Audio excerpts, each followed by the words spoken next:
Hello, everyone, and welcome once again to the Heir's Lair. I'm your host, Jonathan Taylor. This week's video, as well as next week's video, is to some extent inspired by the video I made last week. The review I made for last week's video was of a book that touched upon a lot of topics, and I isolated the most important ones as topics that I recognized other books also cover, and I thought would make for interesting review subjects moving forward. This week, in an ode to one of the topics of last week's book, namely Luciferian uprisings, I thought I would review The Satanic Bible by Anton Sandor LaVey. For the for the sake of full transparency, I have actually read some of the actual Bible. More precisely, I have read the first 3 books of the Old Testament, from Genesis to Leviticus. And after that, I have to admit I got bored and just kind of quit, because I wasn't as voracious as a reader as I happen to be now back in those days. This one I actually managed to finish, and I have some thoughts on it. What is it about this book that distinguishes it, aside from being shorter? Well, the TLDW for this review is this book simultaneously is and isn't as insightful as I actually thought it would be, because there are lots of sections where the philosophies and insights and arguments that it presents absolutely leap off the page. Other sections of it don't really benefit from equally befitting rhetorical devices and metaphors. While it is still an interesting book to read from that perspective, its conclusions, nevertheless, are still somewhat lacking. What do I mean by that? Well, assuming some Satanist curse doesn't afflict me while I make this video, that is what I'm going to tell you now. This book actually consists of 4 subsections, each of which is themed more or less around one of the 4 classical elements: air, fire, water, and earth. Each of which covers some aspect of LaVeyan Satanism, going from the generic to the specific. I actually think that is a good way to present any kind of broad new concept or new philosophy, going from the driving ideas behind it, or some summaries of what it is that the book is building from, before going into the justifications and their manifestations. The main issue I have with this presentation is that by the time readers are done reading the book, they might just forget the tenets, the things that they are actually supposed to keep in mind and internalize. That is perhaps not too much of a problem, because if the rest of the book has actually done its job, then most people will want to come back and revisit it, and not just the beginning, but various other parts as they consider it to be relevant. The crutch is the book itself has to contain enough hooks for readers to want to revisit it. I already mentioned that the structure of it does quite well, but what does the content of the book do in order to make that happen?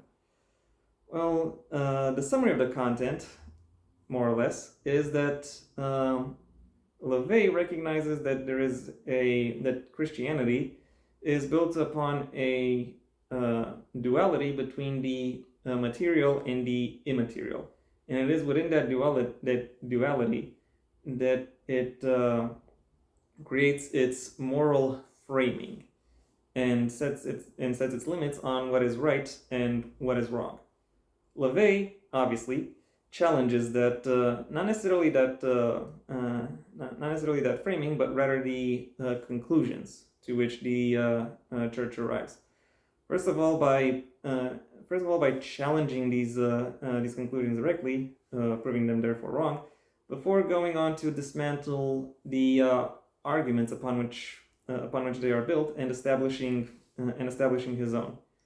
That was actually among the better parts of this book, following through with his argumentation, because it was surprisingly coherent and insightful, and he really had a knack for how to present his analyses, at least for the most part, because there are sections of the book that sound like Nietzsche as interpreted by Andrew Tate.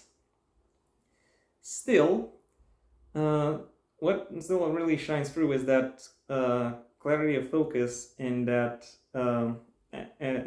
analytical drive that he displays, and it is those aspects of his writing that he carries through in the sections where he talks about not necessarily his justifications. That's what his philosophy is for, but more his rituals and his invocations, which I have to say were also somewhat interesting.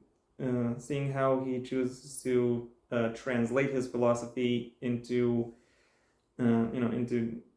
actual within the actual physical world, and what it is that he considers important for a religion that seeks to emphasize and enhance the human experience to be. Interesting as these discussions are, there are however some weak points within the arguments. I won't go too deep into them because of course I have a spoiler policy, so I'll just go broadly over them from the small to the serious. The first thing I noticed is that while I was reading, I found myself asking certain questions that the book itself either couldn't or wouldn't answer. I do know that this book has plenty of at least two that I know of compendiums or compendia. Not exactly sure how to pluralize that.